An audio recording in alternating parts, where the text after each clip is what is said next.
వి gold trusted gold buyers తాకట్టులో ఉన్న బంగారాన్ని విడిపించి ఈ రోజు ఉన్న మార్కెట్ ధరకే కొనబడును. మరిన్ని వివరాలకు సంప్రదించండి 77107720. అదే విధంగా ఉపాధ్యక్షులుగా ఉన్నటువంటి తిరుపతమ్మ గారికి, బషీర్ గారికి, వారి డైరెక్టర్కి, వారి బృందానికి రాష్ట్ర ప్రభుత్వ పక్షాన మార్కెటింగ్ శాఖ తరఫున ధన్యవాదాలు అని చెప్పి మీకు ఈ సందర్భంగా మనం చేస్తున్నాం. మంత్రి గారు క్లియర్ గా చెప్పారు, ఇది 55 సంవత్సరాల క్రితం 67లో స్థాపించబడ్డటువంటి మార్కెట్ కమిటీ. అప్పుడు గోదావరి యొక్క నైసర్గిక స్వరూపం, ఆ పరిస్థితి నాకు కొద్దిగా గుర్తు. అభివృద్ధి అంతా కుంటుపడింది, వ్యవస్థలన్నీ చిన్నాభిన్నమైంది, పరిపాలన అంతా అధోగత అయింది, అవినీతి భయమైంది. ప్రజలందరూ నిష్ఠతో నిరుత్సాహంతో ఇందిరమ్మ రాజ్యం వస్తే మరి మా బతుకులు బయటపడతాయని చెప్పి అందరూ గ్రామీణ తెలంగాణ మొత్తం ఏకబిగిగా 50,000, 60,000 లక్షల ఓట్ల మెజారిటీ ఇచ్చి కాంగ్రెస్ పార్టీని గెలిపిస్తే ఆ మాత్రం బుద్ధి మాకుండదా, ఆ మాత్రం మనసు మాకుండదా, ఆ మాత్రం సోయి మాకుండదా? మీ యొక్క కోరిక తగ్గట్టుగా, మీ అవసరాలకు తగ్గట్టుగా, మీ ఆలోచనకు తగ్గట్టుగా పరిపాలించేటటువంటి శక్తి ఈ కాంగ్రెస్ ప్రభుత్వానికి ఉంది అని చెప్పి కూడా మీకు ఈ సందర్భంగా మనం చేస్తున్నాం. కాబట్టి దయచేసి కష్టపడి పనిచేసి వాళ్ళ జీవితాన్ని ఈ 2 నియోజకవర్గాలకి దారాదత్తం చేసి మీ యొక్క అభ్యున్నతి కోసం, మీ యొక్క ఆలోచనకు అనుగుణంగా పనులు చేయాలనే కోరికతోటి అన్ని శాఖల మంత్రులు ఆదేశించి ఈ 2 నియోజకవర్గాల్లో ఉన్నటువంటి విద్య, వైద్యం, అదేవిధంగా సాక్షాత్ ఆయన ఇరిగేషన్ మంత్రి. నా కోరిక కూడా ఏంటంటే, నా రాజకీయ జీవిత కోరికైనటువంటి గోదావరి జలాలు బాలేరు ద్వారా గోదావరికి రావాలనేది నా కోరిక. ఆయన పదవీ కాలంలోనే తప్పకుండా గోదావరి జలాలు బాలేరు రిజర్వాయర్ వచ్చి అక్కడి నుంచి ఎంతవరకు గ్రావిటీ రాగలవద్దు అంతవరకు గ్రావిటీ ఇచ్చి ఒకవేళ కృష్ణమ్మతో కరెంటు చేయకపోయినా గోదావరి జలాన్ని గోదావరి నియోజకవర్గానికి తీసుకొచ్చేటటువంటి బృహత్తర బాధ్యత భగవంతుడు ఉత్తమ్ కుమార్ రెడ్డి గారి మీద ఉంచాలని చెప్పి కూడా మీకు ఈ సందర్భంగా మనం చేస్తున్నాం. నా కోరిక ఏంటంటే బాలేరుకి ఆయన తీసుకొచ్చి మీరు తెలుసుకున్నా నా జిల్లా మొత్తం పంచబడుతుంది.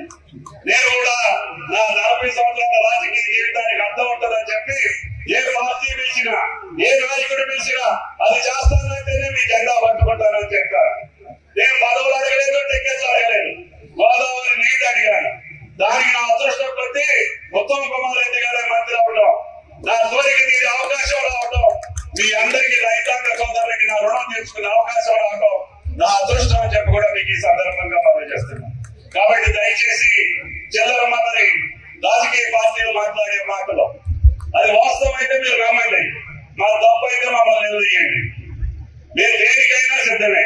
ఒకవేళ ఏదైనా జాతకాన్ని కాగితం ఉంటే కొన్ని రోజులు ఆగండి, మాకు చేత కాదని చెప్పి మిమ్మల్ని క్షమాపణ పోతాం తప్ప ఎవరికి తల వచ్చే పరిస్థితి రాదు అని చెప్పి కూడా దీక్షలు చేస్తారంట. ఎందుకు దీక్షలు చేస్తారు? మీరు ఎకరం పెట్టినటువంటి 7,625 కోట్ల రైతు బంధుని ఒకే ఒక అర్ధరాత్రి రైతుల ఖాతాలోకి జమ చేసినందుకు మీరు దీక్ష చేస్తారా? లేదు, రుణమాఫీని మీరు చేస్తామని చెప్పి ₹1,00,000 మానేసి ఎన్నికల ముందు నోటిఫికేషన్ ముందు రింగ్ రోడ్డు అమ్మి తాకట్టు పెట్టి కొద్ది మందికి వేస్తే మిగతా 25 లక్షల మందికి రుణమాఫీ చేసినందుకు మీరు దీక్ష చేస్తారా? లేదు, భూమి లేని రైతు కూలీకి 12,000 ఇచ్చేదానికి మేము పథకం రూపొందిస్తే మీరు దీక్ష చేస్తారా? లేదు, పండినటువంటి ధాన్యాన్ని ఎంఎస్పీకి కొని 3వ రోజునే మీ ఖాతాలో డబ్బులు ఉత్తమ్ కుమార్ రెడ్డి వేసినందుకు మీరు దీక్ష చేస్తారా? లేదు, సంఘ ధాన్యానికి ₹500 బోనస్ ఇచ్చినందుకు మీరు దీక్ష చేస్తారా? లేదా మీరు మానేసినటువంటి వ్యవసాయ పనిముట్లన్నింటినీ మళ్ళీ పునరుద్ధరించి చిన్నకారు సన్నకారు రైతులకి అందరికీ వ్యవసాయ పనిముట్లు 1000 కోట్లతోటి ఈ సంవత్సరం ఇప్పిస్తామని చెప్పి కూడా మీకు ఈ సందర్భంగా మనం చేస్తున్నాం. అంతేకాకుండా ఆహారానికి కరువుకో, కాటకానికో, వడగండ వారికో పంట నష్టపోతే పైసా ఇవ్వలేనటువంటి మీ ప్రభుత్వానికి దీటుగా ఈ సంవత్సర కాలంలో ప్రతి దానికి ₹10,000 ఇచ్చి రైతులు ఆదుకున్నందుకు మీరు దీక్ష చేస్తారా? ఎరువులు సక్రమంగా ఇచ్చినందుకు దీక్ష చేస్తారా? విత్తనాలు కొరత లేకుండా చేసినందుకు దీక్ష చేస్తారా? రేపు భవిష్యత్తులో మళ్ళీ ఈ సంవత్సరం ఏదైతే భారతదేశంలో అత్యధిక పంట పండించినటువంటి నా రైతన్న రేపు వ్యాసంగంలో కూడా పండిస్తున్నందుకు మీ కళ్ళు పుట్టిందా? మీ కడుపు మండిందా? మీకు పదవులు పోతే దేశం అంతా ఆందోళన చెందాలా?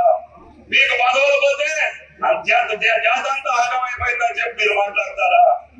ఆయన కాంగ్రెస్ పార్టీ కార్యకర్తలు అందరూ ఆయన అభిమానిస్తారు. చెప్పిన మాట కాంగ్రెస్ పార్టీలో ఎవరైనా చేయాల్సిందే. ఆ క్యాబినెట్ ఉత్తమ్ కుమార్ రెడ్డి గారికి ఎప్పుడు కూడా రుణపడి ఉంటుందని చెప్పి కూడా మీకు విజ్ఞప్తి చేస్తున్నాను. అందుకనే ఆయన గారు అన్ని కార్యక్రమాలు కూడా గురించి చెప్పారు. రేషన్ కార్డు గురించి ప్రత్యక్షంగా ఆయనే సివిల్ సప్లైస్ మినిస్టర్ కాబట్టి ఇప్పుడు జరుగుతున్నటువంటి అపోహలకు అన్నింటినీ తెరదించారు. కొంతమంది నా పేరు ఉంది, లేకపోతే ఆ పేరు ఎక్కొచ్చింది, ఈ పేరు ఎక్కొచ్చింది, ఆ లిస్ట్ ఎక్కొచ్చింది అని అంటున్నారు. కాంగ్రెస్ పార్టీ ఇందిరమ్మ రాజ్యంలో ప్రతి కార్యక్రమాన్ని ప్రజల సమక్షంలోనే నిర్వహిస్తే దానికి న్యాయం జరుగుతుందనే ఉద్దేశంతో గౌరవ ముఖ్యమంత్రి గారు క్యాబినెట్ నిర్ణయం తీసుకొని మనం ప్రారంభించేటటువంటి 4 కార్యక్రమాలకు ఎవరైతే అప్లికేషన్ చేసుకున్నారో ఈ తెలంగాణ రాష్ట్రంలో ఆడ పేర్లన్నింటినీ కూడా గ్రామ సభలో పెట్టండి. ఇంకా ఆ రోజు ఎక్కడైనా ఒకళ్ళిద్దరు మిగిలిపోతే అవి కూడా తీసుకోండి. మన దగ్గర ఉన్నటువంటి ప్రజాపాలన అప్లికేషన్లు కావచ్చు, ప్రజావాణిలో కావచ్చు, ఈ సేవలో కావచ్చు, ఎంఆర్ఓ ఆఫీస్ లో కావచ్చు, ఎక్కడిచ్చినా అన్నింటినీ కూడా స్క్రూటినీ చేసి అర్హత ఉన్నటువంటి ప్రతి పేదవారికి ఇచ్చేదానికే గ్రామ సభలు తప్ప చిల్లర గొడవలు పెట్టుకునేదానికో వాట్సాప్ లో మీరు క్రియేట్ చేసి అవమానపరచాలనో గందరగోళం చేయాలనో పేపర్లో రాపించినంత మాత్రాన తెలంగాణ ప్రజలు మీ 10 సంవత్సరాల పాలన మర్చిపోలేదు. దాన్ని గుర్తుపెట్టుకోమని చెప్పి ఆ పార్టీ నాయకులకు విజ్ఞప్తి చేస్తున్నా. పదవులు కోల్పోయినటువంటి పార్టీ ఒకటి, పదవుల కోసం ఆరాటపడినటువంటి పార్టీ గ్రామ సభలో కూడా విమర్శిస్తున్నారంటే తెలంగాణ ప్రజల్ని అవమానపరిచినట్టు. అడుగుతారు ప్రజాస్వామ్యంలో ఇందిరమ్మ రాజ్యంలో స్వతంత్రంగా వచ్చి అయ్యా నా పేరు లేదు అని చెప్పి అడిగే హక్కు ఈ రాష్ట్ర ప్రజలకు ఉంది కాబట్టి మీ గ్రామ సభలు అడిగించుకొని ఇచ్చేటటువంటి శక్తి ఈ ప్రభుత్వానికి ఉంది అని చెప్పి ఈ సందర్భంగా మనం చెప్తున్నాం. ఏ ప్రభుత్వం కూడా ప్రజల ముందుకు వచ్చి మీరు ఈ పేరు అప్లికేషన్ పెట్టుకున్నారు, వీళ్ళకి ఇవ్వదలుచుకున్నాం, ఇందులో వాస్తవం ఎంత ఉంది లేదు అని మీ సమక్షంలో అడుగుతున్నాం తప్ప ఎక్కడో ఏసీ గదుల్లో కూర్చొని మేము చెప్పిన పేరుకో లేకపోతే మా తాబేదారులకో మేము ఈ పథకాలు ఇవ్వడానికి ప్రభుత్వం సిద్ధంగా లేదు. అందుకని దయచేసి 4 సంవత్సరాలు ఈ యొక్క 4 రోజులు ఈ ప్రజాపాలనలో మళ్ళీ మీ ముందుకు ఎందుకు వచ్చామంటే సంవత్సర కాలంలో మాకు వచ్చినటువంటి అన్ని దరఖాస్తుల్ని ఈ కొత్త పథకాలు కూడా ఇందిరమ్మ భరోసా గురించి కూడా మంత్రి గారు చెప్పారు.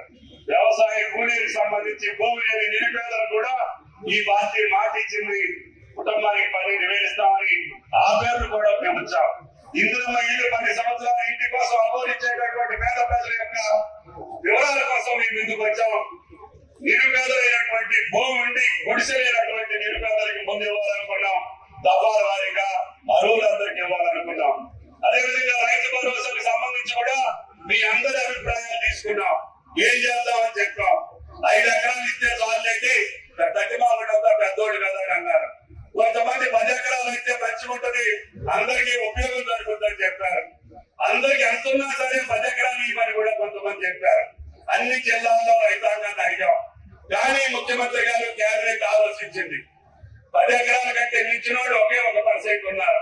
అయినోడు కష్టపడి పంట వేస్తారు కాబట్టి పంటకి యోగ్యమైనటువంటి ప్రతి ఎకరానికి ఇస్తాము.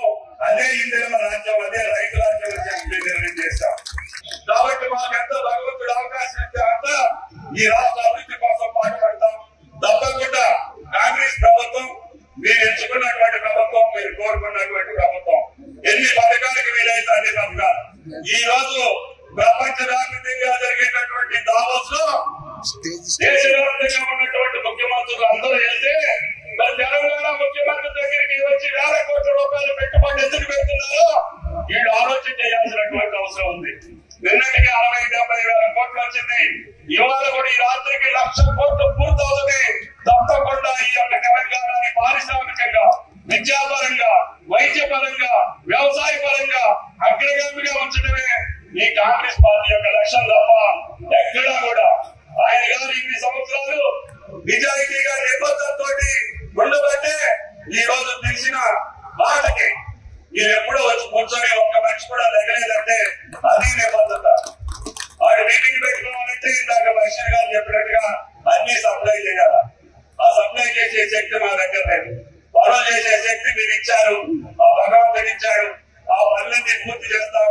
మార్కెట్ కమిటీ చైర్మన్ గారు తిరుపతమ్మ గారు కానీ, బషీర్ గారు కానీ, మాజీ చైర్మన్ అందరూ ఆలోచన చేయండి. పెద్ద చెప్పినట్టుగా ఈ యొక్క మార్కెట్ ఏది కావాలంటే మీ మనిషిగా శాంక్షన్ చేస్తారా చెప్పి మీకు ఈ సందర్భంగా కాబట్టి దయచేసి ఇప్పుడు ఉన్నటువంటి పరిస్థితులకు అనుగుణంగా ఇది ఎట్లా ఉండాలో, ఏ రూపంలో ఉండాలో, ఏ రకంగా ఉండాలో మీరు నిర్దేశించండి. పెద్ద ఆయన మాటకి పద్మావతి గారి యొక్క హాజరు ఏదైతే ఇస్తారో శాసనసభ్యులుగా ఆమె గారిని అభిమానించే వ్యక్తిగా ఆమె గారి ఇచ్చినటువంటి ప్లాన్ ని తూచా తప్పకుండా ఎంత ఖర్చు అయినా కోదాల మార్కెట్ కమిటీని అభివృద్ధి చేసే బాధ్యత ఈ ప్రభుత్వాన్ని అని చెప్పి మీకు రిక్వెస్ట్ చేస్తూ ఈ అవకాశం. మరిన్ని వీడియోస్ కోసం ఛానల్ ని సబ్స్క్రైబ్ చేయండి. లేటెస్ట్ అప్డేట్స్ కోసం వాట్సాప్ ఛానల్ ని ఫాలో అవ్వండి. ఆ లింక్ డిస్క్రిప్షన్ లో ఉంది.